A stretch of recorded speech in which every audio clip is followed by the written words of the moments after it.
정보가 있는 시사 토크쇼 장윤선, 박정호의 팟짱. 정보가 있는 시사 토크쇼 팟짱. 여러분의 광고를 기다리고 있습니다. 광고 문의 02733-5505 내선번호 108번입니다.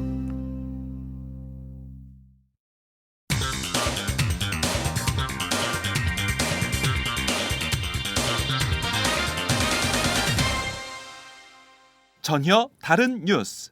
네, 전혀 다른 뉴스 시간인데요. 청취자 여러분, 순한 소주 좋은데이 다 아실 겁니다. 한 번쯤 보셨을 텐데요. 마셔보기도 하셨을 것 같고요. 그런데 이 소주를 히트시킨 주류 기업 무학 회장이 수행 기사에게 이른바 갑질을 했다는 논란이 불거졌습니다. 오마이뉴스는 피해 당사자인 수행 기사 단독 인터뷰 보도를 했는데요. 대체 어떻게 된 일인지 이 사안을 취재한 구영식 오마이뉴스 탐사보도팀장을 전화로 연결해 자세히 알아보겠습니다. 구영식 기자, 안녕하세요. 예, 안녕하세요. 네, 구 기자가 최재호 무학 회장에게 이른바 갑질을 당했다는 피해 당사자를 직접 만나 단독 인터뷰를 한 거죠? 예. 제가 지난 14일 날 그 자택에서 직접 2시간 이상 인터뷰를 했고요. 그 다음에 네. 16일하고 17일 추가로 전화로 인터뷰를 했습니다. 아, 그렇군요. 내용이 정말 충격적이던데요. 아직도 이런 일이 벌어지고 있을까라는 생각이 들었습니다. 네. 피해자는 7개월 동안 최 회장 수행기사로 일하면서 요즘 찾아보기 힘든, 듣기 힘든 부당 대우를 받았다고 했는데 업무가 그렇게 힘들었던 건가요? 어떻습니까? 예, 원래 수행기사라고 하는 게 사실은 거의 기다리는 직업 같은 거죠. 그러니까 그 회장님이나 회사 임원들을 네. 차량에 태우고 이동하고 그 다음에 그 회장님이나 임원의 일이 끝날 때까지 계속 기다리는 일이거든요. 그러니까는 사실은 어떤 일반 그 근로자처럼 어떤 정해진 근무 시간이 있는 게 아니고 네. 그 회장이나 임원의 어떤 일정에 따라서 사실은 고무줄처럼 근무 시간이 늘어나는 거죠. 네. 네. 그런데 이렇게 일이 고되고 쉽지 않다는 걸 회사에서도 얘기했을 것 같고 원래 예. 이 피해자도 수행기사를 해봤던 경험이 있어서 알았을 것 같은데 회사에서 이런 힘들고 고되다는 이런 얘기 따로 하진 않은 건가요? 예, 원래 그분도 역시 이 수행기사라고 하는 게 먹고 살기 위해서 한 거지만 굉장히 네. 힘들다라고 하는 거는 이미 알고 있었죠. 근데 하지만 그 전에도 그 한 벤처기업 회장을 모신 적이 있었는데 네. 그 벤처기업 회장이 30대였답니다.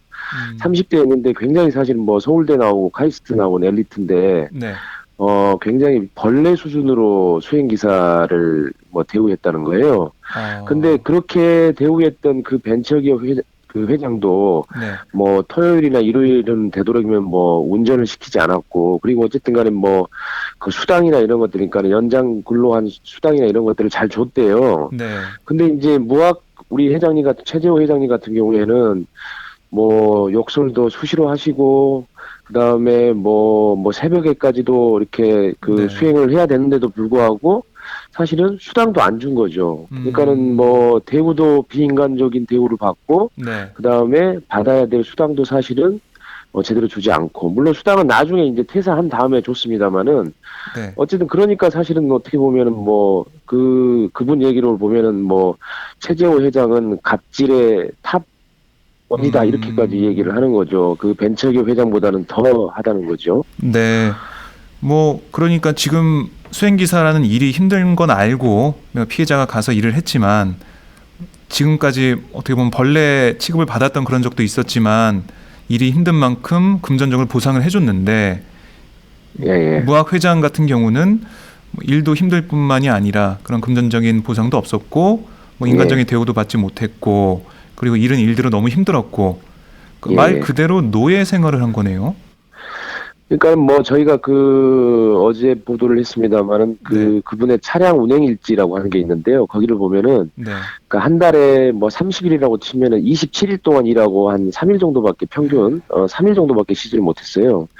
그리고 저희가 이제 근무 시간을 다 이제 일일이 다 계산을 해봤더니 대부분 그러니까 월 300시간 이상 이렇게 일을 한 거예요. 왜냐하면 고용노동부에서 조사한 거에 따르면 우리나라 전체 노동자들의 그 평균 근로자 시간은 뭐 한 160시간에서 한 크게는 180시간 이 사이로 오가는데 월 평균이요. 예. 근데 이제 이 수행기사는 거의 300시간을 일한 거죠. 그러니까 거의 거의 2배 가까이 사실 평균에 2배 가까이 뭐 일한 셈이죠.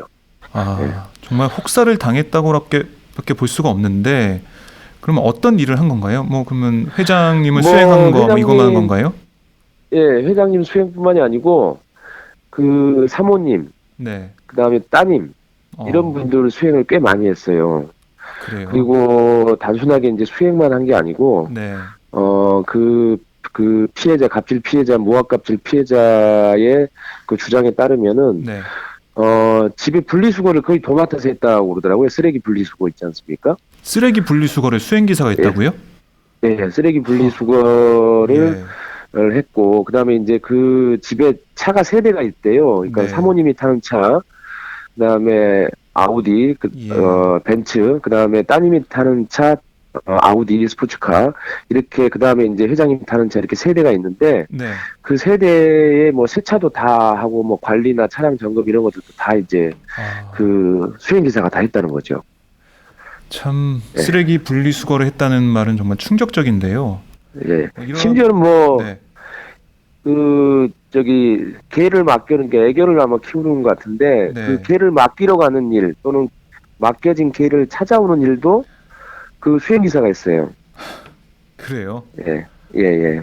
아니, 뭐 수행비서 없으면은 아무것도 못하는 집인가요? 뭐 어떻게 이런 일이 벌어질 수가 있나요?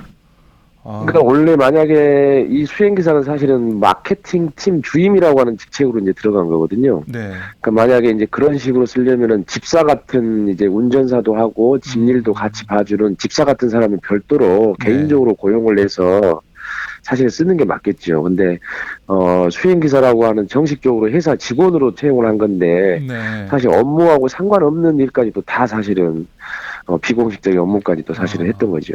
이런 것도 부당 노동 행위가 되겠네요.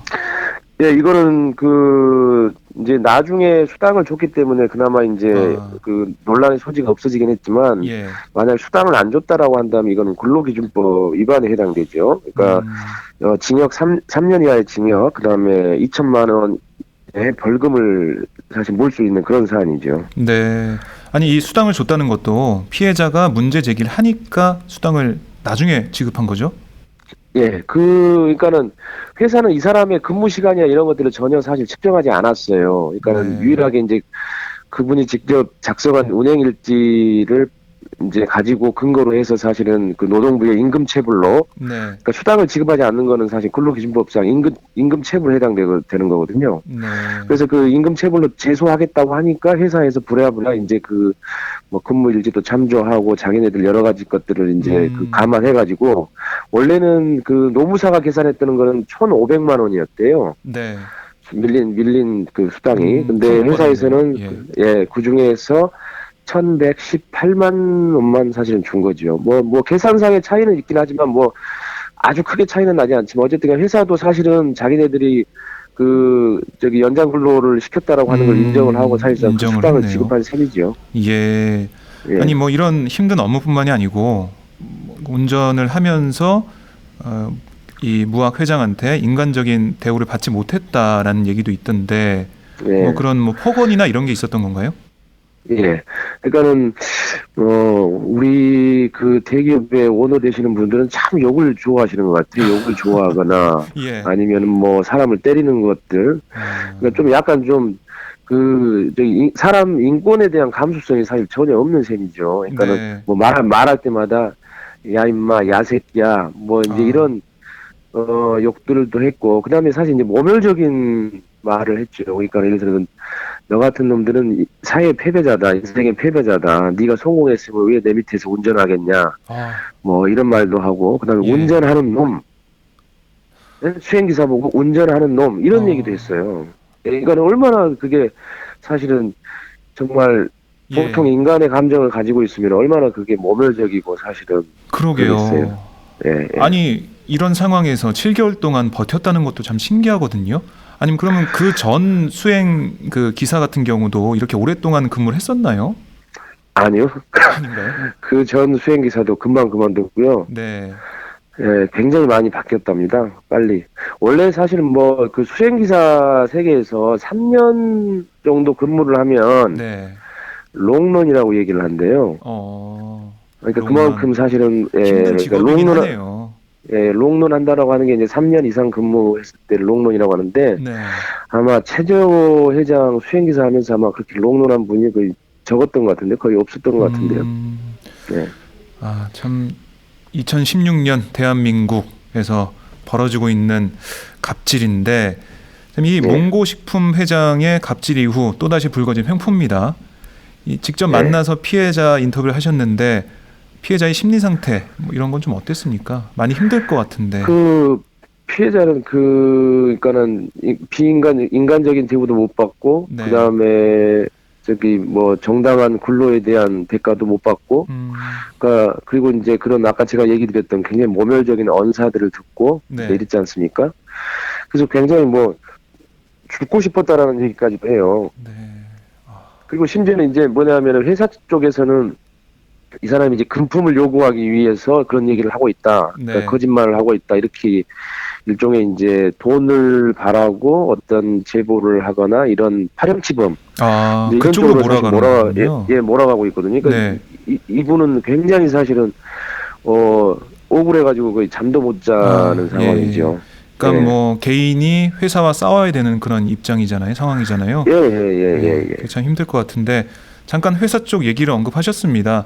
지금 파렴치범으로 몰고 있다 이런 얘기를 하셨는데 그럼 피해자의 주장에 대해서 뭐 반박을 하고 있죠, 어떻습니까? 예.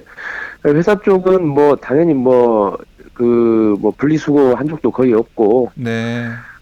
그다음에 뭐 이제 부모님 제삿날에도 사실 운전을 했거든요. 저희가 운행일지를 통해서 다 확인을 했는데요. 아니 부모님 제삿날에요? 예, 그래서 뭐 그런 저희 보도 내용에도 사실은 전부 다 부인을 했어요. 뭐 제삿날에 휴가계를 낸 적도 없다. 뭐 이제 네. 이러면서 했고, 그다음에 이제 아까 제가 드렸던 것처럼 그 금품을 바라고 이런 식으로 얘기를 거짓말을 하고 있다 이렇게 얘기를 하죠. 근데 이분이 회사 쪽에 전화한 거는 딱 4번밖에 없고 그 4번이라고 하는 것 중에서도 네. 뭐 그러니까 그 언론에 인터뷰하겠다라고 하는 걸 이제 통보하는 식으로 했던 거는 뭐 아마 한두 번밖에 없었고요. 그리고 대부분은 또 회사 쪽에서 전화를 먼저 걸어왔대요. 네. 예, 통화 내 기록을 보면 다 그런 게 나오는데 회사 쪽에서 먼저 전화를 해와서 이제 도대체 뭐가 필요하냐, 좋게 끝내자, 네. 뭐가 필요하냐, 돈이 필요하냐, 뭐 합의금이 필요하냐, 보상금이 필요하냐, 예. 이제 이런 얘기들을 오히려 이제 회사 쪽에서 하니까 이분이 이제 굉장히 그 속이 상해가지고 자존심도 상하고 뭐 그래가지고 예. 아니 뭐 저기 경쟁사에다 제보하면은 뭐 1,000만 원 준다고 하더라 뭐 이런 식으로 이제 약간 좀 경솔하게 대응한 부분이 있죠. 이제 그런 부분을 이제 회사는 꼬투리 잡아가지고 네. 뭐 금품을 요구했다고 얘기하고 있는데 그 본인이 직접 그 회사가 녹취한 내용에도 본인이 예를 들어서 뭐 1억 원 주면은 예를 들어서 내가 뭐 언론에 제보 안 하겠다라든지 네. 뭐 그렇게 얘기한 부분은 전혀 없어요. 그 회사에서 뭐 다그치고 뭐 이런 얘기를 하니까 거기에 대해서 아니 뭐 다른 회사에 경쟁사에 제보하면 돈 준다더라 이렇게 얘기를 했는데 그렇죠. 예, 그걸 회사에서는 금품을 요구한 뭐 협박이다 이런 식으로 몰아가는 거네요. 그래서 뭐 공갈 협박했다는 거예요. 근데 저희가 볼 때는 뭐 그게 과연 공갈이냐? 네. 제가 봐서는 뭐 공갈일 가능성은 좀 낮아 보이네요.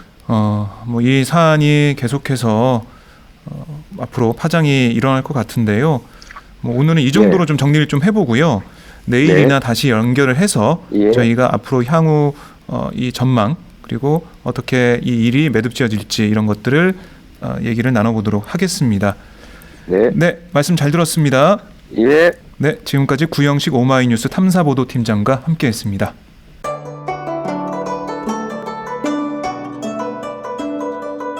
안녕하십니까. 저는 정도전을 15년 전에 최초로 소설로 썼던 작가 임종일입니다. 사실 정도전을 소설로 쓰는 데만 10년이 걸렸는데 그 시절 무명의 고달픈 심신을 양꼬치와 고량주로 달래주었던 풍무 양꼬치. 풍무양꼬치는 월드컵 4강의 기쁨도 나라골 우습게 돌아가고 분통이 터질 때도 늘 함께했던 안식처이자 사랑방이었습니다. 진짜 정의파인 주인장은 세상을 뒤집어 푼 남자 정도전을 누구보다 먼저 알아보았고, 그래서 제 소설 정도전은 역사의 곡이 없습니다. 풍무양꼬치 역시 맛과 양심이 살아있습니다. 좋은 사람끼리는 꼭 만나야 합니다. 어떻습니까? 오늘 풍무양꼬치에서 만납시다. 2호선 구로 디지털 단지역으로 오세요. 예약 문의 02809-9292 02809-9292. 팟짱 애청자라고 하시면 정성 가득 담긴 서비스도 나갑니다. 풍무 양꼬치 대전 테크노밸리점 12월 28일 그랜드 오픈.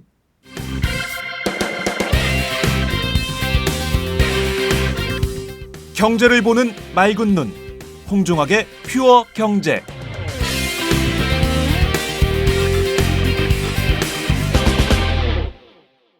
안녕하세요. 박정호입니다. 지금 시간이 오전 8시 2분을 지나고 있는데요. 지금 출근하고 계신 분들이 많으실 것 같은데 오늘 너무 춥습니다. 체감온도가 영하 23도까지 내려갔다고 하는데 따뜻하게 오늘 출근 잘 하시고요. 저희도 오늘 알찬 내용으로 방송을 하도록 하겠습니다. 자, 오늘은 화요일입니다. 경제를 보는 맑은 눈, 홍종학의 퓨어 경제 시간인데요. 홍종학 더불어민주당 의원 나와 있습니다. 의원님 안녕하세요. 네, 안녕하세요. 네, 칼바람을 뚫고 이 먼 상암동까지 오셨습니다. 고생하셨습니다. 네. 날씨가 너무 추워요. 네. 이렇게 추운데 어제 또 우리 박근혜 대통령이 우리 국민들을 추위에 지친 우리 국민들을 더 지치게 하고 힘들게 하는 또 일을 벌였습니다. 이 뉴스 보고 정말 깜짝 놀랐는데요. 박근혜 대통령이 거리 서명에 나섰어요. 그것도 경제 관련 단체들이 주도하는 그 입법 촉구 서명 운동에 직접 가서 거기서 서명을 했는데, 행정부 수반인 대통령이 국회와 대화 타협할 생각하지 않고 나도 국민의 한 사람이다. 우리 국민들 나를 따르라. 이런 취지에서인지 모르겠지만 직접 거리에 나서 서명을 했습니다. 이런 선례도 없었고 정말 국민들이 볼 때 이거 코미디 아니야? 이게 뭐야? 쇼 아니야? 이런 생각 많이 하셨을 것 같아요. 의원님 어떻게 보셨습니까? 네, 뭐 오래전부터 우리 박근혜 대통령께서는 의회주의를 뭐 망각했다 그럴까요? 네. 의회주의에 대한 기본적인 양식이 없으신 것 같다는 우려를 많이 했고요. 어제의 그 사건이 뭐 그런 것을 드러내는 하나의 또 단면이 아닌가 이렇게 생각이 됩니다. 이제 사실상 박근혜 대통령께서 작년 이후에 보여주신 행태를 보면 이것은 사실 거의 뭐 독재에 가까운 그런 행태를 보여주고 있거든요. 그러니까 네. 여당 원내대표를 대통령이 찍어낸 거 아니겠습니까? 사실상. 그렇죠. 거기에 속수무책으로 대통령 한마디에 원내대표를 퇴진시킨 새누리당의 모습을 보면서 한국의 의회 정치가 얼마나 실종이 됐는지를 알 수 있는 거죠. 그러니까 지금 제가 뭐 계속 말씀을 드립니다마는 박근혜 정부를 움직이는 것은 장관들도 아니고 그야말로 십상시라고 얘기하는 문고리 권력들이 네.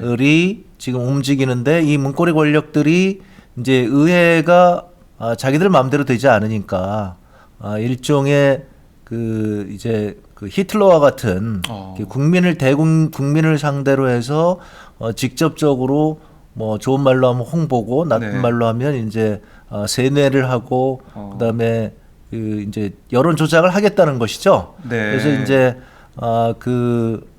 대통령이 추운 날 이렇게 나와서 이렇게 하는 모습을 보여주면서 예. 그걸 가지고 이제 많은 사람들의 동정심을 받아내는. 그러니까 실제로는 거의 독재적인 권력을 휘두르고 있으면서 이제 거기 가서 그 사진 한 장을 찍음으로 인해 가지고 국민들에게는 네. 자기는 이렇게 간청을 하는데 의회가 얘기를 들어주지 않는다.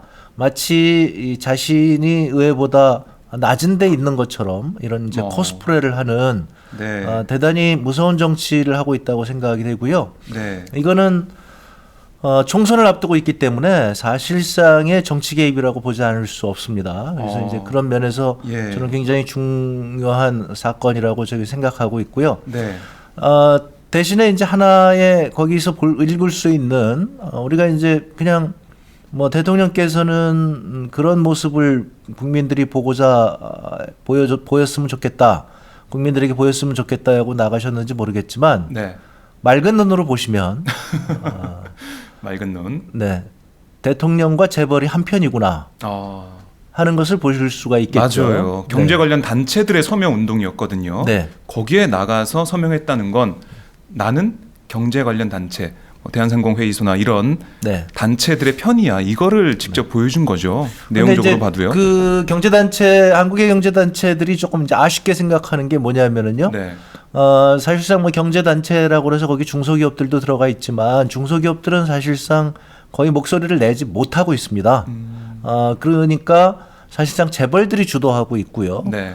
실제로는 전경련과 경총, 이제 경영인 연합회거든요. 네. 그러니까 이제 경영자 총연합회인데 그러면 이제 그 사장 대표 이런 사람들을 대표한다는 거고요.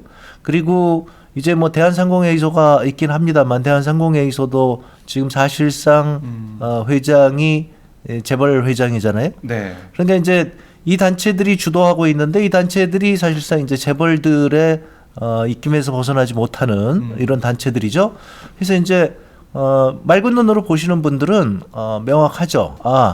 대통령께서 자영업자나 노동자나 서민이나 중산층과 같이 하고 계시지 않고 네. 재벌과 같이 하고 있구나. 저는 그 사진에서 그것을 명확하게 봤습니다. 그렇군요. 정말 맑은 눈으로 보니까 이 서명 운동이 담고 있는 뜻을 그 함의를 저희가 볼 수가 있는데 박 대통령은 서명을 하면서 이렇게 얘기했습니다. 오죽하면 국민들이 그렇게 나서겠습니까? 그러니까 국민들이 서명운동 하겠습니까? 이 얘기죠. 이것은 국회가 그 역할을 제대로 못하니까 국민들이 나서서 바로 잡으려는 것이 아닌가 생각한다. 이런 얘기를 했는데 뭐 자신은 국민들과 함께 있다. 국민을 배신하고 배반한 것은 국회다. 뭐 이런 얘기를 한 거예요. 계속해서 국회를 공격하고 야당 탓을 하고 있는데 이게 어떻게 보면은 아까 또 말씀하셨지만은 총선에서 경제 실정을 야당에게 떠넘기려는 듯한 그런 모습이 계속 보이고 있어요. 어떻게 보십니까? 네, 그 뭐 정확하게 지금 지적을 하셨고요. 네. 지금 작전은 이제 이런 거죠. 그래서 대통령께서 공약을 하시고 대통령이 당선이 됐는데 네. 실제로 지금 와서 보니까 대통령의 10대 공약은 10대 거짓말이 되어버렸고요. 그러니까 그거 가지고 얘기를 하질 못하니까 네. 이제 본인들은 뭘 하고 싶었는데 야당 때문에 못했다 이렇게 지금 이제 떠넘기기를 하고 있는 거죠. 그러니까 실제로는 저희가 보기에는 굉장히 갑갑한 게 네. 뭐 계속 말씀드립니다만은 그 저희가 서민들을 위해서 열심히 입법 활동을 하게 되면 그걸 반대한 것은 정부와 여당이었거든요. 그렇죠. 그리고 예. 이제 재벌과 관련된 재벌을 이렇게 특혜를 주는 법을 그것을 이제 경제활성화법이라고 코스프레해서 네. 요청을 하게 되면 저희가 이제 협상 끝에 국회에서 저희가 주장하는 서민지원법과 정부 여당이 주장하는 이제 재벌지원법 이런 것들을 이제 하나씩 독소조항을 빼가면서 이렇게 한 거거든요. 네. 그러면 이제 자기들이 이제 서민을 지원했다 이렇게 이제 그 플래카드 먼저 달고 네네. 뭐 이런 활동 이렇게 이제 그 정치를 해온 거죠. 그러니까 그야말로 박근혜 정부의 정치, 통치라고 하는 것은 한마디로 국민을 속이는 것이다. 그러니까 국민들을 기만하고 국민들을 하나의 그 조작의 대상으로 삼는 그런 아주 무시무시한 정부다. 뭐 이렇게 우리가 생각을 할 수 있습니다. 그래서 걱정이 좀 많이 되는 거죠. 네. 그것을 견제를 해야 되는 것이 여당의 역할인데 여당이 그냥 거수기로 전락해 버려서 그것이 안타깝게 생각하고요. 네. 지금 이제 대통령께서 국민을 얘기하셨으니까 저희가 뭐 떠올려야 되겠죠. 국민들은 살기가 어려워서 길거리에 나갔죠. 네. 그 농민들이 대통령이 공약을 어겼기 때문에 쌀값을 올리겠다고 얘기했는데 쌀값을 올리기는커녕 지금 뭐 아무런 대책을 내놓지 못하니까 네. 농민들이 거리에 약속을 나왔죠. 지켜라. 그래서 네. 거리에 나왔더니 물대포를 쏴가지고 네. 지금 사경을 헤매고 계시잖아요. 이 국민은 박근혜 대통령의 입장에서는 국민이 아닌 거죠. 예. 지금 노동계약 한다고 해서 많은 노동자들이 이미 길거리에 여러 번 나왔지 않습니까? 네. 그 국민들은 또 국민이 아닌 거죠. 그러니까 우리가 또 그 이른바 잘못된 그 위안부 관련돼서 네. 일본과고 협정을 해서 우리가 그런 거 안 된다 해서 많은 국민들이 또 길거리 나왔는데 그 국민들은 또 수사를 하겠다고 이렇게 얘기를 하고 있죠. 이 국민들도 또 박근혜 대통령이 보는 국민이 아니고요. 네. 또 많은 분들이 국정교과서를 하는 게 이게 정말 창피하다. 지금 때가 어느 때인데 국정교과서냐고 또 서명운동을 하셨잖아요. 네. 이 국민들은 또 국민이 아닌 거죠. 그러니까 대통령으로서 있을 수 없는 지금 행위를 하고 계신 거죠. 그러니까 네. 대통령이라고 한다면 최소한 대통령이 될 때는 자기 지지자들을 결집시켜서 대통령이 됐겠지만 대통령이 되고 나서는 온 국민의 대통령 아니겠습니까? 그렇죠. 그러면 그렇게 통치를 해야 되지 나라가 발전을 할 건데 네. 지금 철저하게 자기를 지지하는 그 재벌들만 국민이다. 그리고 자기의 정책에 반대해서 길거리 나온 사람들은 국민이 아니다. 해서 지금 이국민 정책을 취하고 있다. 철저하게 이분법적인 생각을 하고 있는 거죠. 그렇습니다. 국민을 둘로 가르고 네. 그 분열을 통해서 통치를 하려고 하는 이런 방식의 지금 그 통치 모습을 보여서 네. 이거는 사실상의 정상적인 국정 운영이 아니다. 민주 국가에서 볼 수 있는 정상적인 국정 운영으로 볼 수 없다. 네. 이렇게 봐야 되겠죠. 뭐 어제 그 국회 선진화법을 네, 네. 무력화시키기 위해서 꼼수를 부렸죠. 이게 뭐 꼼수도 아니고 있을 수 네. 없는 일입니다. 그렇게 법이 허술하겠어요? 법을 통과시키기 위해서 상임위에서 법을 폐기했다. 네. 뭐 이제 그걸 이제 부결을 시킨 거죠. 네. 아니 상임위에서 자기 당이 부결시켜 놓고 그거를 다시 본회의에서 통과를 시킨다는 네. 이 전 세계에서 정말 역사상 정말 창피한 일 아니겠어요? 이게 창피한 정도가 아니고 있을 수 없는 네. 그야말로 우스꽝 아마 기네스북에 나오지 않을까 싶어요. 이 나라를 어떻게 네. 그 완전히 그 원시 국가로 몰고 가는 그러니까요. 국민을 속이는 일이고 네. 거기서 자기들이 통과시키려는 법을 상임위에서 통과 안 시키고 네. 부결시키고 그걸 다시 뭐 7일 이내에 30명의 서명을 받아서 본회의에 부의를 하겠다는 거잖아요. 네. 부의를 해서 뭐 국회의장이 그거에 따라서 본회의에 상정을 하면 처리할 수 있는 거고 상정 안 하면 그대로 끝인데 어제 정의화 국회의장 같은 경우는 뭐 정확한 확답은 안 했어요. 그래서 선진화법이 국회 본회의에 상정될 가능성도 배제할 수가 없는데 많은 국민들 네티즌들께서는 이게 옛날 삼성 개헌 때 그러니까 날치기를 하는 그 모습이 그대로 재현된 거다라고 비판을 하고 있습니다. 이런 모습 볼 때 우리 야당이 반대하고 국민들이 안 된다고 하는 건 어떻게든 뭐 이런 독재라는 얘기를 들으면서도 그런 비난에 아랑곳하지 않고 어떻게든 취지하는 모습 정말 우리 국민들을 뭘로 보고 있는 건지 묻지 않을 수 없고요. 이 선진화법도 마찬가지고 아까 말씀하신 서명운동 박근혜 대통령의 서명운동에서 국민을 대하는 자세가 그대로 드러났습니다. 특히 야당과 그 행정부의 수반이고 청와대에 있는 대통령이라면 야당과의 대화의 타협이 필요한데 지금까지 여당 대표를 만난 게 단독으로 만난 게 딱 한 번밖에 없거든요. 이게 그동안 뭐 미국을 우리나라에서 미국의 제도나 이런 것을 계속 받아들이자 미국의 선진화를 따라하자 이런 얘기를 했는데 유독 미국의 정치 제도 그 오바마 대통령이 보여주는 그런 타협과 대화, 설득 이런 건 우리나라에서 보여지지 않고 있어요.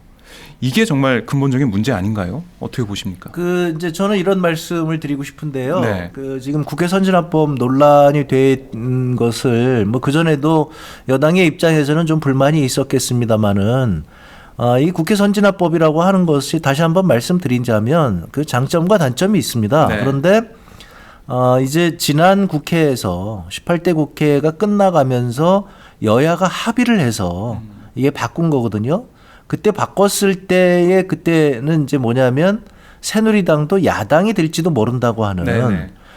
그 뭐 그런 생각하에서 이제 바꾼 거죠. 그렇죠. 그러면서 이제 야당이 될 때 서로 이제 누가 여당이 될지 모르니까 그렇다고 한다면 우리가 합리적으로 대화 타협을 통해서 정치를 해보자고 하는 여야가나 특히 중진들 간의 네. 그 합의에 의해서 지금 이게 된 겁니다.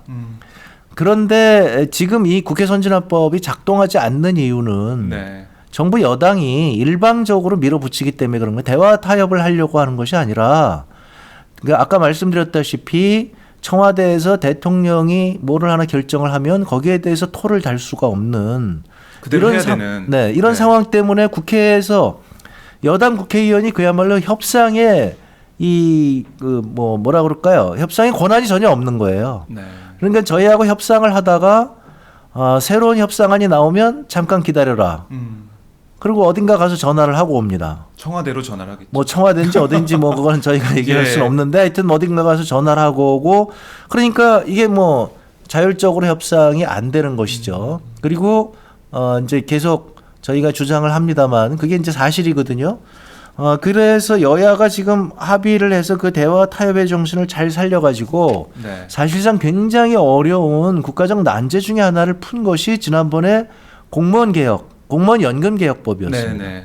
기억납니다. 이게 공무원 연금을 거의 반쪽으로 그냥 후려치겠다고 하는 것을 네. 저희가 그거는 연금 자체를 공적연금 자체를 무력화시키는 것이다. 그거는 뭐 저희가 절대 받아들일 수 없다. 공무원들도 다 반대했잖아요. 네.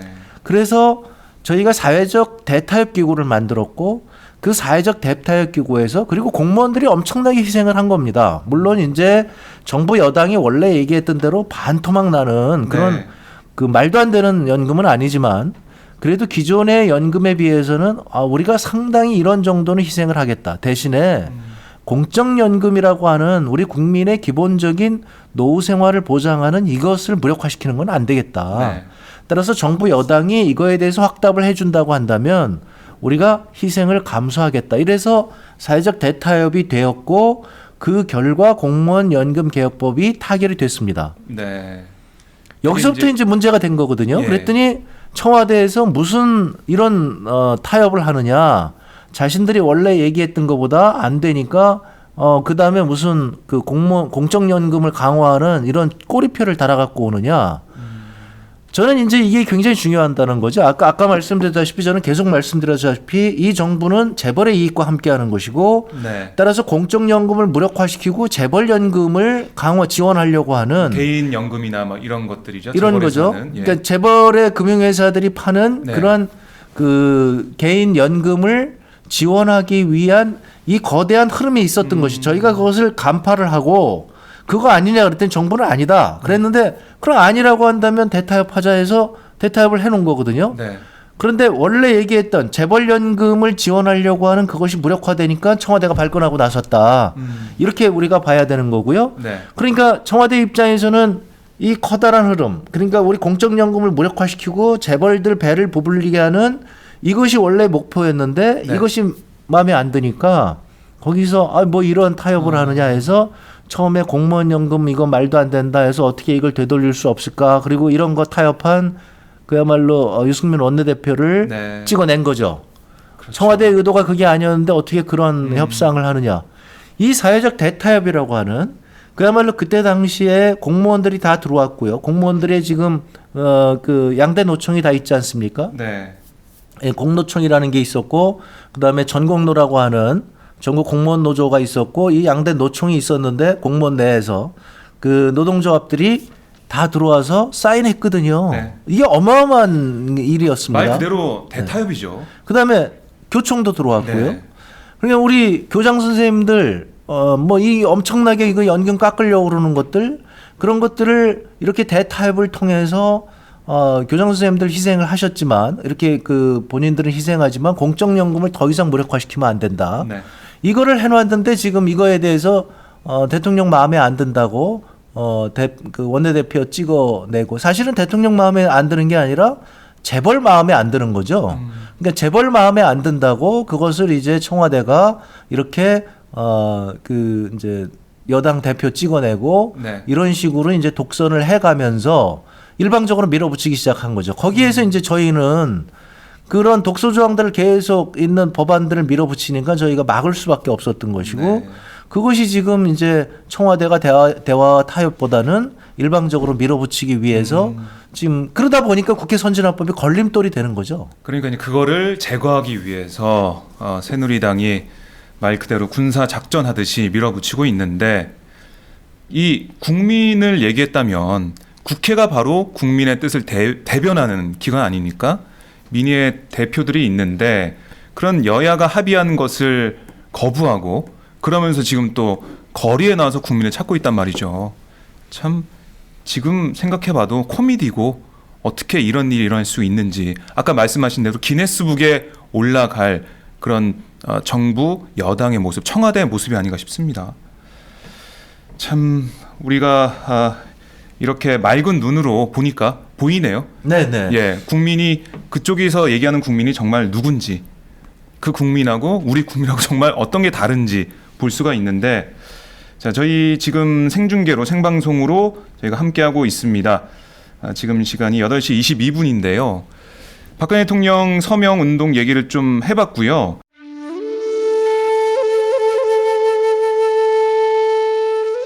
영한네이처의 마카 산삼. 공중파 텔레비전에도 없고 인터넷 배너 광고 하나 없지만 팟캐스트 좀 들어봤다 하는 분들은 다 아는 마카 산삼.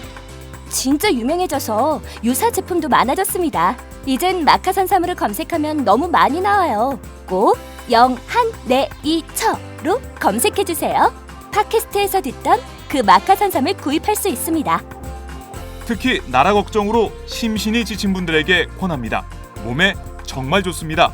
내 몸도 나라도 살릴 힘이 납니다. 페루의 마카와 우리나라 산삼, 몸에 좋은 11가지 원료를 모두 하나로 만든 마카 산삼. 마카 녹용과 마카 소화 청소년도 있습니다. 1일 2회 공복에 따뜻한 물과 함께 드세요. 영한네이처 마카 산삼. 네, 저도 팟짱 녹음하기 전에 마카 산삼을 꼭 챙겨 먹고 있습니다. 어제 김무성 새누리당 대표가 했던 신년 기자회견에서 했던 경제 관련 얘기를 좀 짚어보겠습니다. 네. 어제 좀 듣고 좀 저는 의아했었는데 이런 얘기를 하더라고요. 파견 허용 업무 확대 등을 담은 파견법 통과를 주장하면서 미국에선 제한이 없다고 얘기를 했거든요. 그러니까 선진국 흐름을 따라가려면 파견법을 통과시켜서 생산의 유연성을 높일 수밖에 없다는 건데 의원님은 동의하시나요? 어떻게 보십니까? 이게 이제 굉장히 어려운 얘기가 되었는데요. 네. 지금 이제 이렇게 된 겁니다. 그러니까 이제 그야말로 미국은 굉장히 경쟁 시장적인 요소를 가지고 있는 거죠. 네. 그러다 보니까 이제 시장이 잘 이렇게 작동을 하는 이런 거고요. 거기에서 노동자라든가 그다음에 이런 뭐 다양한 소비자라든가 네. 여기에 대한 보호 장치들이 굉장히 잘 마련되어 있습니다. 그러니까 이제 실제로 뭐 파견을 한다고 하면 파견 나간 사람들이 오히려 더 많은 돈을 받고 막 네. 이러는 거거든요. 그러니까 우리 식으로 얘기하면 프리랜서죠. 쉽게 얘기하면. 그럼 프리랜서들이 더 많은 돈을 받고 뭐 이런 거 아니겠습니까? 네. 그런데 지금 우리의 파견은 미국에서 얘기하는 그런 파견이 아니거든요. 그러니까 외국에서도 그런 지금 얘기하는 이렇게 프리랜서 스타일이 많은데 네. 그런 프리랜서 스타일을 한다면 저희가 뭐가 문제가 되겠습니까? 그런데 지금 한국에서의 얘기는 그게 아니고 자기네들이 고용해야 될 것을 고용하지 않으면서 오직 노동자를 탄압하기 위한 목적의 파견인 거죠. 그러니까 파견의 이 목적 자체가 다른 거예요. 네. 그러면은 이제 예를 들면 미국 같은 경우에는 사업을 해나가면서 이렇게 이 새로운 인력이 필요하다. 그런데 이런 인력들을 찾기가 굉장히 어렵다. 그러면 이제 이를테면 다른 회사에서 꼬우는 이런 방식, 뭐 이런 새로운 방식의 기술을 이렇게 들여오기 위해서 이렇게 이제 파견 같은 것을 한다고 한다면 네. 한국의 목적은 오직 하나. 노동자의 권익을 침해하기 위해서 이것을 이제 직접 고용하지 아니하고 간접 고용하려고 하는 이 목적 하에서 지금 파견을 하는 거거든요. 그러니까 이거는 정말 현실을 너무나 호도하고 있는 거죠. 그러니까 이거를 계속 주장하고 있거든요. 경제 단체나 여당에서나 아니 선진국이 이렇게 하니까 미국, 영국 이렇게 한다. 우리도 이렇게 가야 된다. 이게 선진화다. 이런 주장을 세뇌시키고 있어요. 네. 그러니까 이제 그렇게 얘기를 하려면 선진국의 노동보호법이 얼마나 잘 돼 있는지를 우리가 얘기를 해야 되는 거고요. 네.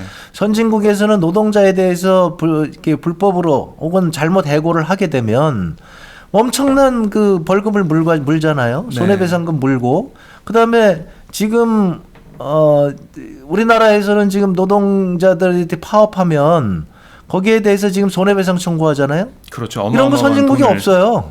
아, 그래요? 네, 없습니다. 네.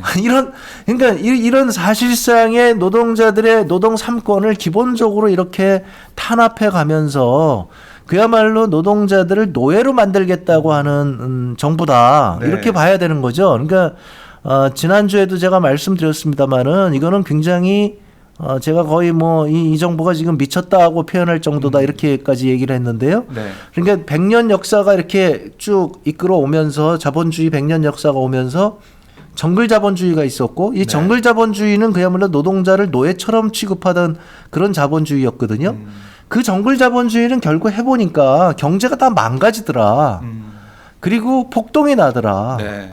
이러니까 이것을 이제 바꾸기 위해서 이른바 노동3법이라는 게 만들어졌고 이게 유엔 헌장까지 들어간 겁니다.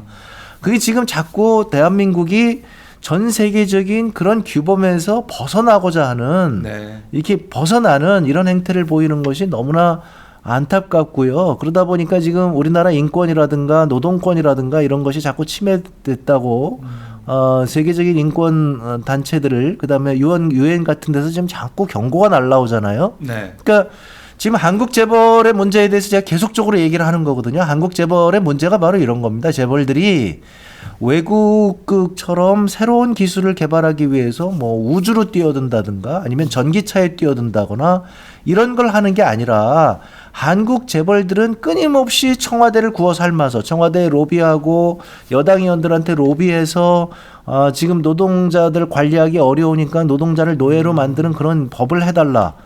이게 한국 재벌의 문제거든요. 그러니까 계속적으로 무슨 총수들이 그런 이상한 행동 해가면서 기업들은 거덜내 가면서 그렇게 해서 수익성이 나빠지게 되면 그것을 이런 이상한 법을 통해서 노동자들 노동 비용을 아껴가지고 이제 어떻게 뭐 그 돈을 벌어볼까 이렇게 하고 있는데요.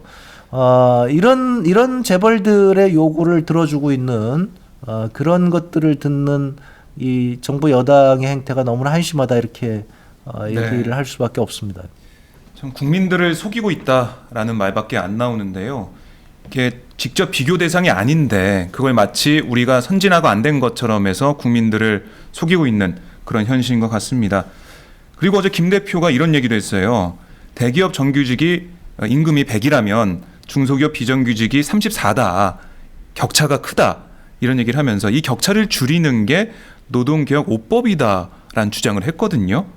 이 법이 다 통과되면 격차 이게 줄어드나요? 그런데 이제 거기가 기본적으로 이제 생각이 다른 거죠. 네. 그래서 이제 저희가 말씀드리는 것은 지금 비정규직의 이게 그 상황이 너무나 열악하고 그러니까 이분들을 높여야 된다. 네. 그러니까 정규직 대기업 정규직이 100이라면 네. 지금 34인 중소기업 비정규직을 100쪽으로 네. 높여야 된다. 높여야 이 말씀이시죠? 예. 그게 맞는 거 아닌가요? 그런데 그렇죠. 지금 이분들은 뭐냐면 그러니까 이 100을 34로 낮추겠다는 거죠. 그러면 지금도 우리나라의 경제 성장이 되면 경제 성장의 과실이 노동자들에게 안 돌아오거든요. 지금 뭐 정규직도 마찬가지입니다. 비정규직도 마찬가지고 네. 노동 생산성 증가율보다 노동자 임금 상승률이 쫓아가지 못하고 있어요.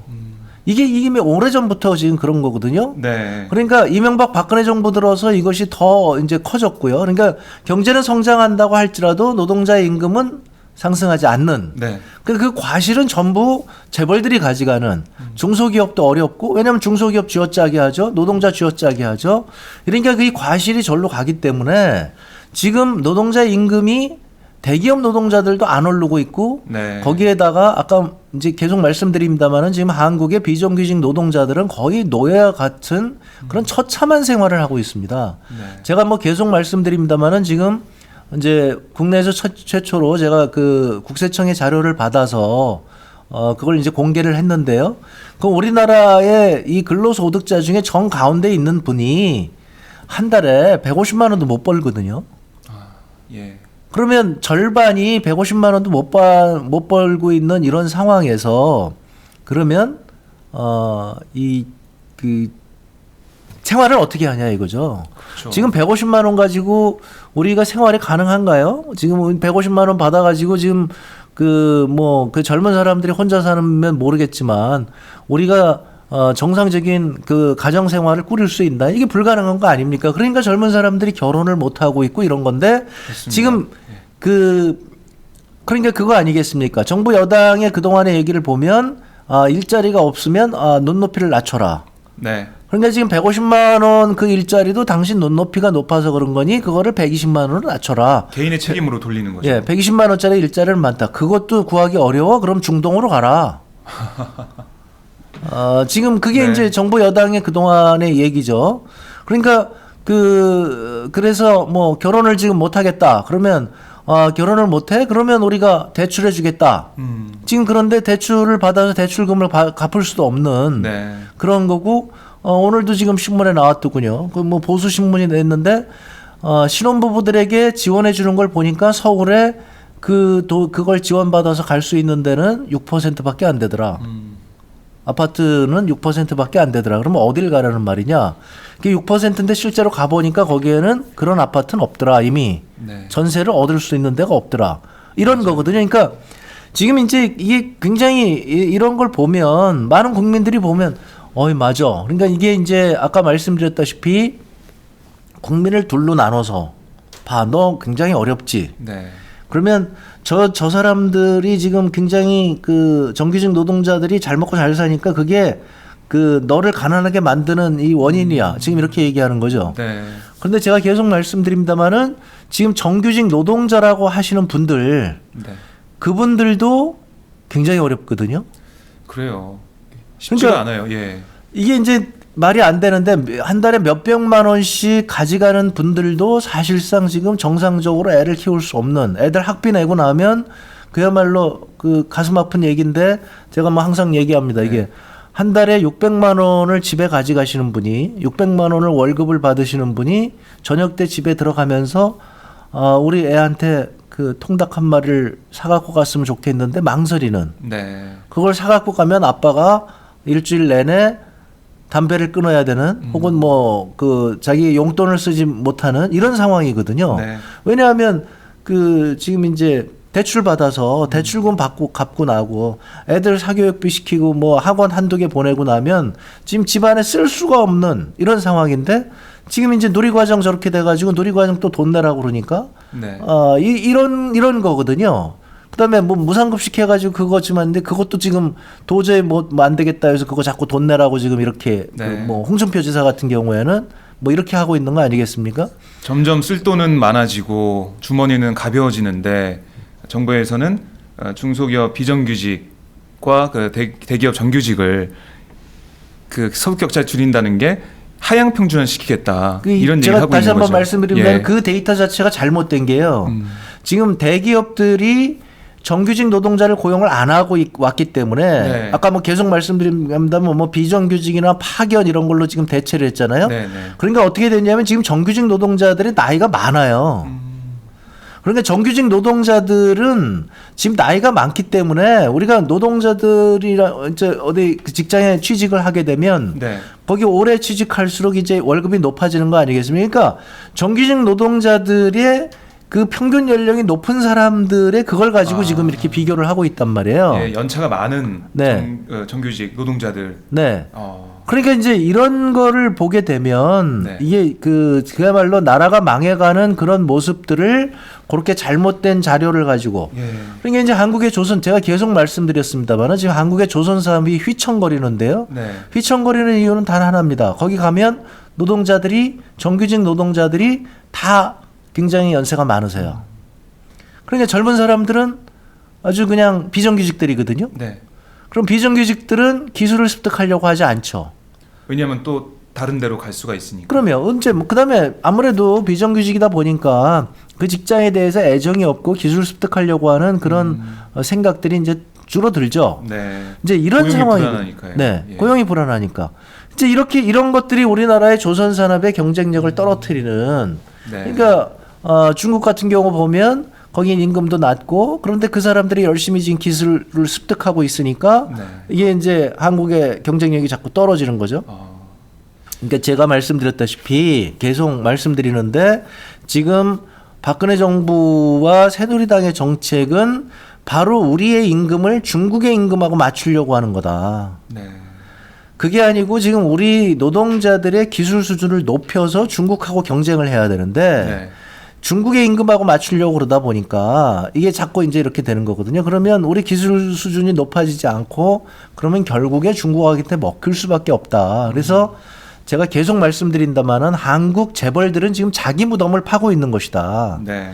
저렇게 경영을 하고 그러니까 혁신을 통해서 수익을 올리려고 하는 것이 아니라 자꾸 정경유착을 통해서 그렇게 그 유리한 법을 통과시켜서 노동자를 노예로 만드는 그런 법을 통과시켜서 수익을 유지하려고 하면 언젠가는 이게 미천이 드러나고 밑바닥이 드러나고 더 이상 경쟁할 수 없는 구조가 되겠네요. 네, 이미 그런 것들이 보여지고 있는데 네. 그것을 지금 이제 정부가 박근혜 정부가 선거를 앞두고 바로 그렇게 얘기를 해서 이것은 정말 히틀러가 사용하던 방식을 사용하는 거죠. 그래서 네. 국민들을 이렇게 거짓된 것으로 거의 그 조작하는 거, 여론을 네. 조작하는 거죠. 그러니까 지금 이제 사실상의 여론이 장악돼 있기 때문에 언론이 장악돼 있는 상황에서 이제 이런 상황에서 자기네들이 여론 조작이 가능하겠다. 그러니까 이제 말씀드린 대로 대통령께서 이렇게 칼바람을 맞아가면서 네. 저기 나간 거 그리고 그것을 이제 그 종편에서 계속 틀어주고 그러면 사람들이 볼 때 이게 참 우리 대통령 고생하시네. 네. 국회가 잘못해서 정치권이 잘못해서 왜 이렇게 싸우기만 하고 통과 안 시켜주는 거야 이런 생각 하시겠죠. 근데 이런 여론 조작을 통해서 국가를 경영하려고 하는 이 생각 자체가 사실은 네. 끔찍한 거죠. 이게 히틀러 시대의 독일을 연상시키는 네. 그러니까 히틀러처럼 여론을 조작해 가지고 뭐 히틀러가 막 그런 얘기하죠. 자기가 뭐 인권을 굉장히 보호하는 네. 그런 정부였다.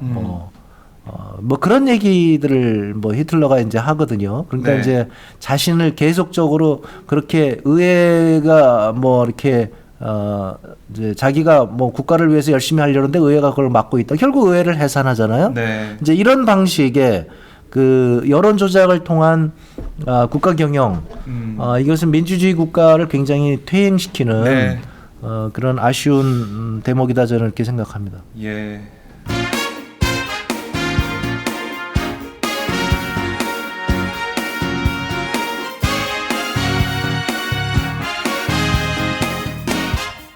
순수하고 맑은 눈으로 경제를 보자.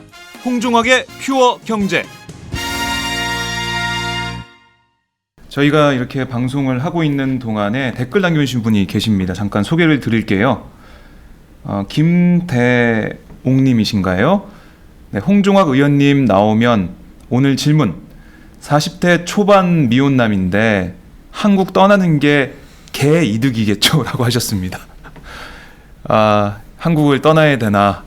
이런 질문을 던지셨는데 떠나야 됩니까? 의원님? 저희가 그런 질문을 굉장히 많이 받고요. 네. 그다음에 실제로 우리 젊은이들이 그런 생각들을 굉장히 많이 하고 계시는데 정말 제가 정치인의 한 사람으로서 얼굴을 들고 다닐 수가 없습니다. 정말 죄송하고 말로 표현할 수가 없는 안타까운 심정인데요. 네. 그게 오늘의 현실이거든요. 지금 여기는 더 이상 희망이 없는 거 아니겠느냐. 그러니까 지금 상황을 보면 그렇게 느껴질 수밖에 없어요. 네, 그러니까 지금 정부 여당이 얘기하는 대로 하면 그럼 비정규직으로 살라는 얘기고, 그래서 이제 그 사내하청 하라는 얘기고, 네.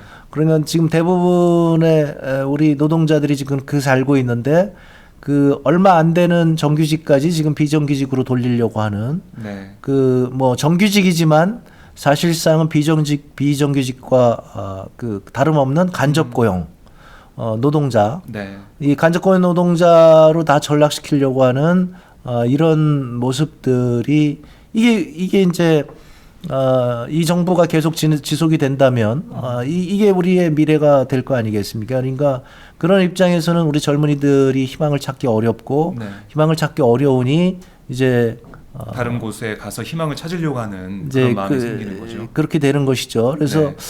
그 여기 팟짱에서 지난주에 중식이 밴드인가요? 아, 네, 네. 네, 저희가 인터뷰를 했습니다. 인터뷰한 거를 봤는데요. 너무 그야말로 그 가슴이 절절해 오잖아요. 네. 그야말로 구구절절 오른 얘기고 그게 젊은이들의 삶이고 저는 그분들 노래 중에서 뭐 결혼 애를 낳자고 그러는 게 뭐 미쳤니 뭐 이런 노래가 하나 있던데 예, 있었습니다. 그 노래 가사가 너무나 지금 이 가슴에 와닿아요. 예. 그게 이제 우리 젊은이들 얘기거든요. 그러면 애 낳고 나면 우리 얼굴은 언제 봐? 그럼 서로 이제 애 키우기 바쁘고 그다음에 애 키우면 서로 이제 맞벌이하고 이래야 되는데 그렇죠. 예. 이러면 이건 지금 가정생활 파괴되는 거 아니야? 뭐 네. 이런 그야말로 그게 오늘의 현실이거든요. 그 현실을 타파할 생각을 하지 않고 오히려 그거를 더 악화를 하고 네. 더 이렇게 노예 같은 호도하고 생활로 있고. 또 이렇게 하겠다는 네. 이런 면에서 지금 이제 메시지 남겨주신 분에게 정말 죄송하다는 말밖에 지금 들을 말씀이 없습니다. 그래서 이제 선거 때문에 이러는 거거든요. 네. 그러니까 선거 때 우리 국민들께서 그야말로 맑은 눈으로 네. 저는 선거를 해주셨으면 좋겠다 이렇게 생각을 합니다. 네. 그렇습니다. 박근혜 대통령이 후보 시절 뭐라고 했습니까? 100% 대한민국 국민 행복 시대 그리고 경제 민주화를 내세웠거든요. 네. 그런데 지금 돌아보면 하나도 된 게 없어요. 네. 국민들 이간질시키고 분열시키고 그리고 경제 민주화는 온데간데 없고 그런데 어제 청와대에서 경제 민주화 공약 잘 지켰다는 자료를 냈더라고요. 네. 이게 더불어민주당에서 김종인 위원장을 영입하면서 네. 경제 민주화를 전면에 내세우니까 여기에 대한 반박에 나선 건데 이거 보시면서도 의원님 좀 황당하셨을 것 같아요. 어떠셨습니까? 너무 황당하죠. 그러니까 네. 국민들께서 지금 느끼실 거 아니겠습니까? 지금 골목상권 다 죽었잖아요. 네. 네? 그러면 그걸 제대로 규제를 했냐고요. 그럼 중소기업들 적합업종 저희가 그렇게 강화하자고 그랬는데 그거 반대하니까 지금 이렇게 된 거잖아요. 그다음에 지금 저희가 계속 말씀드립니다만은 어제 김무성 대표가 그런 얘기까지 하더라고요. 총 사면권을 엄격하게 했다. 아니 건설업체들이 담합해가지고 그 건설업체가 그거를 저희가 그야말로 그렇게 노력을 해갖고 엄청난 노력을 해서 법을 만들어놨습니다. 그게 뭐냐면 담합하면 그 다음에 입찰에 참가하지 못하게 한다. 그런데 그거를 그렇게 해서 담합해서 걸린 업체들이 다시 소송을 걸어서 최종심 날 때까지는 입찰에 참가할 수 있다. 네. 최종심에서는 이제 담합했다는 게 이제 판결이 나서 금년쯤 되게 되면 우리나라 아마 건설업체 중에 입찰에 참여할 수 있는 업체들이 거의 없어질 겁니다. 네. 그러니까 난데없이 이 건설업체 모두를 다 사면해 줬잖아요. 이거는 정말 전무후무한 전무후무한 일이거든요. 네. 그렇게 해놓고 나서 경제민주화를 했다고 이거는 담합하라는 얘기잖아요. 그렇죠. 예? 담합해서 해먹어라. 네, 이 얘기죠. 이거거든요. 그러니까 예. 제가 계속 말씀드립니다만은 이 정부는 건설족에 의해서 좌지우지되는 정부다. 이게 그냥 드러낸 거잖아요. 우리가 항상 얘기하잖아요. 이 재벌 중에서도 재벌들이 건설적인 얘기하면 얼마나 좋습니까? 그런데 그야말로 맨날 엄청난 그야말로 요만큼 도로 하나 지면서 네. 수백억 수천억 정말 그거 보면은 우리 국민들이 다 뒤로 넘어가실 거예요. 이게 맨날 보시게 되면 무슨 고가도로 하나 만들었다가 그다음에 고가도로 그거 다시 허물고 다시 지하차도 빻다가 뭐 이러잖아요. 네. 그 고가도로 하나 만들면 1,000억 들어갑니다. 이게 어마어마한 돈이 들거든요. 몇백억, 몇천억 들어가는 그런 고가도로 이런 거 만드는 거 아니에요. 그런데 그걸 왜 그렇게 합니까? 그거 담합해가지고 그걸 불필요한 거 그렇게 만들어 놓고 이런 거잖아요. 그렇게 해놨는데 그거를 지금 다 사면해 줬지 않습니까? 네. 이렇게 해놓고 나서 경제민주화를 했다. 아니 총수들 그거 지금 제대로 하고 있나요? 그래서 총수 저기 해가지고 사면해가지고 저기 나왔더니 저분 지금 뭐 하고 있습니까? 그러니까 저분 나와가지고 가정생활이 이상하다. 그러니까 가정생활이 이상해가지고 지금 그 재산을 갖다가 회사가 뭐라 그러나요? 그 내연녀라 그러나요? 하여튼 네. 그분을 위해서 이렇게 회사가 뭐를 이렇게 지원을 해준다 이런 것까지 지금 나오고 있잖아요. 이게 정상적인 자본주의냐고요. 이런 것을 아까 얘기한 대로 미국이나 영국이나 이런 데 가보면 네. 이런 회사들은 벌써 문을 다 닫았어야죠. 그렇죠. 한국의 이런 건설 회사들은 벌써 문을 다 닫아야 되는 이런 건데 이것을 사면해주고 그것을 가지고 경제민주화를 다 됐다고 얘기하는 네. 청와대와 김무성 대표의 인식 이것이 오늘 그 정부 여당의 모습이 아닌가 저희는 이렇게 생각을 합니다. 적나라하게 보여주는 상황입니다. 그리고 또 한 가지 짚고 넘어가야 될 게 카드 수수료입니다. 신용카드 수수료. 이게 작년 11월인가요? 금융당국에서 카드 수수료 인하하겠다고 하면서 대대적으로 홍보를 했거든요. 어딜 가나 플래카드가 붙어 있어서 새누리당이 해냈다. 이런 플래카드가 있었는데 이번 새해 전국에 한 30여만 개 가맹점에서 수수료 폭탄이 날아왔다. 수수료 폭탄에 맞았다. 이렇게 얘기하고 있습니다. 피눈물을 흘리고 계시는데 왜 이런 일이 벌어진 겁니까? 그러니까 이제 이런 게 바로 이제 꼼수거든요. 네. 그러니까 정부 여당이 저희가 이게 3년 내내 저희가 이거 얘기한 거 아닙니까? 카드 수수료. 네. 우리 상식적으로 생각을 해보자고요. 지금 카드 수수료가 그렇게 높아야 될 이유가 뭐가 있겠습니까? 그러니까 이렇게 생각을 하면 되잖아요. 이게 지금 예를 들면 이런 거죠. 카카오톡? 네. 그거 우리 돈 내고 씁니까? 아니죠. 안 내고 쓰잖아요. 네네. 그러면 그 카카오톡을 그걸 까는데 얼마나 엄청난 돈이 들었겠죠? 근데 우리는 공짜로 쓰고 있습니다. 이게 지금 새로운 세상이거든요. 네. 그러면 카드라고 하는 카드 수수료라고 하는 것이 지금 경쟁적이냐? 아니거든요. 이게 사실은 요번에 법이 하나 통과가 된 게 사실은 요번에 카드 수수료 낸 것보다 이제 내려갈 거라고 생각을 해요. 그래서 네. 이제는 더 이상 독점적으로 카드 회사들이 그 가맹점 업체한테 그렇게 행사하기는 어려울 건데요. 하여튼 그건 이제 나중에 시간이 지나야 되는 거고요. 네. 그런데 3년 내내 저희가 카드 수수료 낮추자 그러고 저희가 그렇게 요청을 했는데 안 한 거죠. 그런데 이제 선거가 다가오니까 작년 연말에 와가지고 이제 영세 중소 사업자는 이제 카드 수수료를 인하해 준다. 이제 저희가 그동안 그렇게 하다 보니까 이제 선거에서 불리하겠다. 자영업자들 표를 얻어야 되겠다고 한 거죠. 그런데 이제 카드 업체들이 자기네가 수익성을 맞춰야 되니까 네. 지금 3억인가요? 그 매출액이 2억인가 3억인가 그 업종마다 다른데요. 네. 그리고 이상이면 그 업체는 지금 여기에 그 지난번에 카드 수수료 낮춘데 해당이 안 되니까. 사업자가 안 되는. 예. 그러면 거기는 이제 그 카드 수수료를 높여야 되겠다. 그래서 이제 카드 업체들이 이제 수수료를 맞추는 거죠. 그러니까 이런 것이 말이 안 돼서 저희가 어제 더불어민주당 을지로위원회에서 네. 나가서 기자회견하고 이건 있을 수 없는 일이다. 그리고 저희가 1% 카드 수수료법을 지금 내놓고 있는 게 있습니다. 그게 어떤 법인가요? 어떠한 업체라도 1% 이상 받지 못하게 하는 이런 거죠. 그럼 매출의 규모에 상관없이. 상관없이 1% 이런 거죠. 왜냐하면 말씀드렸다시피 이런 것들은 망사업자입니다. 그러면 망사업자라는 것은요. 네.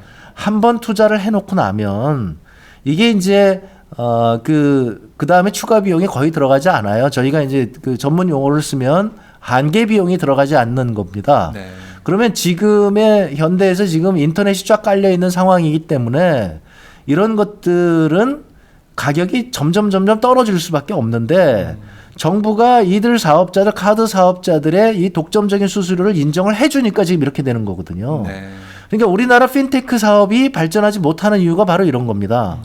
그러니까 카드 사업자들에게 대해서도 경쟁적으로 하고 새로운 핀테크, 이 가맹점 수수료를 낮추는 그런 업체들이 확장을 할 수 있게끔 열어줘. 이게 가야 되는 방향인데 네. 정부는 지금 그게 아니고 독점적인. 카드 수수료를 이렇게 담합을 이렇게 네. 간접적인 담합을 이렇게 용인해 주고 있는 거죠.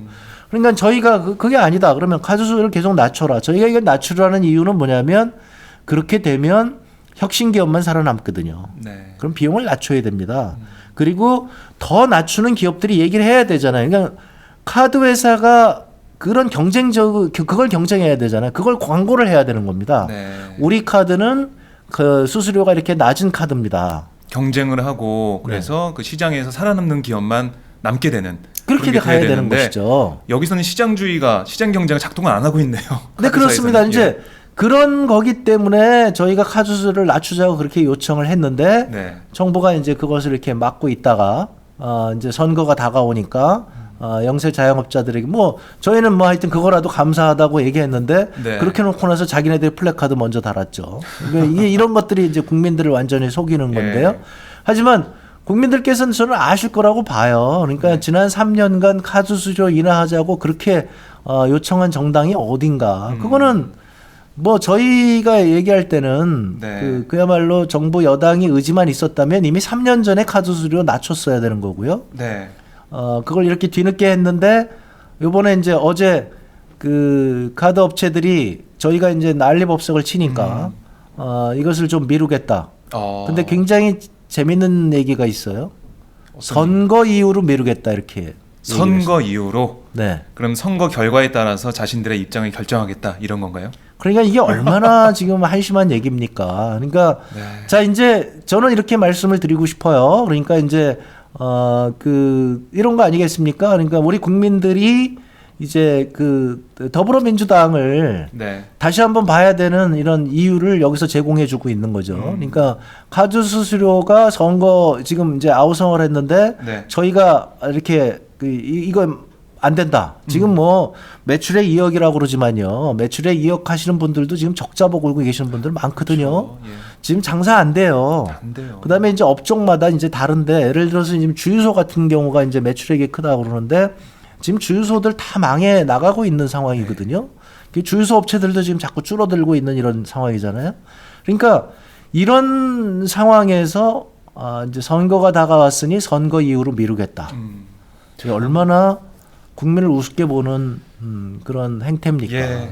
국민들이 정말 맑은 눈으로 지금 상황을 직시하고 이번 총선에서 꼭 투표를 하셨으면 좋겠습니다. 그런데 아까 그 댓글 남겨주셨던 분이 또 이런 댓글을 남겨주셨습니다. 민주당 22년 찍었는데 빚지고 빈민으로 살고 있어요 하셨는데 참 이게 지금 어떻게 보면은 많은 국민들이 느끼고 있는 그런 감정이실 것 같아요. 그래서 더불어민주당이 더 황골탈퇴하고 정말 혁신하는 모습을 보여줘야 된다 이런 생각이 드는데요.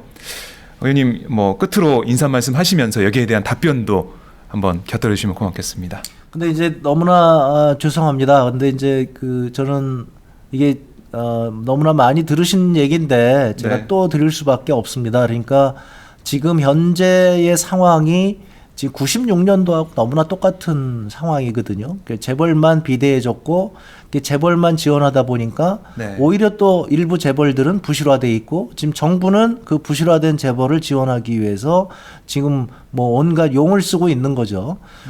그런 상황에서 IMF 사태가 터졌습니다. 지금도 사실 IMF 사태 같은 IMF보다 10배나 더 심각한 경제 위기가 터질 가능성이 굉장히 많은 상황입니다, 지금. 네. IMF 사태가 터지고 그때 김대중 정부가 들어서신 거죠. 선 거죠. 그때 국민들이 깨달은 거죠. 그때 맨날 경제 얘기하던 그 정당이 사실은 경제를 망친 정당이었구나. 그래서 김대중 정부가 탄생이 됐고 김대중 정부에서는 그 경제 위기를 극복하기 위해서 그야말로 뭘 할 수가 없었던 거잖아요. 그러니까 그때 이제 엄청나게 뭐 국민들께서 많이 도와주셔서 그때 경제 위기를 사실상 극복을 하고 그럼에도 불구하고 이제 그때 그 정부 이제 빚내고 이런 것들 많이 갚아왔지 않습니까? 그렇죠. 참여정부 들어서도 마찬가지고요. 그런데 그때 이제 전 세계적으로 부동산 거품이 일어나고 막 이런 때였던 거여서 그거 처리하다가 그러니까 참여정부 들어서자마자 2003년도에 기억해 보시면 알겠지만 그때 카드 사태 터졌거든요. 그러니까 네. 지금 가계부채와 비슷한 문제가 그때 이제 생겼던 겁니다. 그러니까 바로 그 전에 90년대 초반서부터 경제를 방만하게 유지해 오면서 이런 것들이 네. 처리하다가 이제 끝났는데 지금 저희가 또 걱정하는 게 이런 겁니다. 지금 이명박 정부, 박근혜 정부 하면서 이렇게 문제가 가계부채 문제가 엄청나게 심각해졌죠. 공기업 부채 문제 엄청나게 심각해졌죠. 국가 부채, 재정적자 이명박 정부에서 100조 지금 뭐 170조 이렇게 나오고 있죠. 이런 거 해서 지금 저희 정부 저희가 정권 교체를 한다고 할지라도 쥐치다거리하기 지금 굉장히 어려운 그러니까 네. 보수 정부가 문제 위기를 만들어 놓고 진보 정부에서는 그 문제 처리하다가 그 경제를 좀 안정화시켜 놓으면 또 망가뜨려 놓고 이런 것들이 지금 굉장히 좀 안타까운 상황이다 이렇게 얘기를 드릴 수 있겠습니다. 네. 그렇지만 하여튼 뭐 예. 죄송합니다. 저희가 좀 더 잘하고 그런 것들을 좀 더 알려서 이렇게 중산층과 서민이 잘 사는 나라를 만들어야 되는데 이게 안 되고 있는 게 너무나 안타깝습니다. 네, 이 방송 들으시는 분들께서도 계속 눈이 맑아지고 계실 텐데요. 이번 총선을 앞두고 그만큼 유권자들의 결정 한 표 한 표가 중요하다 이런 생각을 해봅니다. 네, 의원님 오늘 추운 날씨에도 이렇게 나오셔서 정말 감사하고요. 다음 주에 뵙도록 하겠습니다. 고맙습니다. 네, 고맙습니다. 네. 안녕하세요. 오마이뉴스 대표 오연호입니다. 감사합니다. 여러분의 성원 덕분에 바로 어제 오마이뉴스의 10만인 클럽 회원 10,000번째 참여자가 탄생했습니다. 여러분의 응원 덕분에 오마이뉴스는 더욱더 힘차게 권력과 자본의 눈치를 보지 않고 뚜벅뚜벅 참 언론의 길을 갈 수 있게 되었습니다. 계속 성원해 주십시오. 10만인 클럽 회원이 2만 명 정도가 되면 사실상의 진보 종편도 가능합니다. 자, 그 길을 위해 독자 여러분 함께 해주십시오. 감사합니다.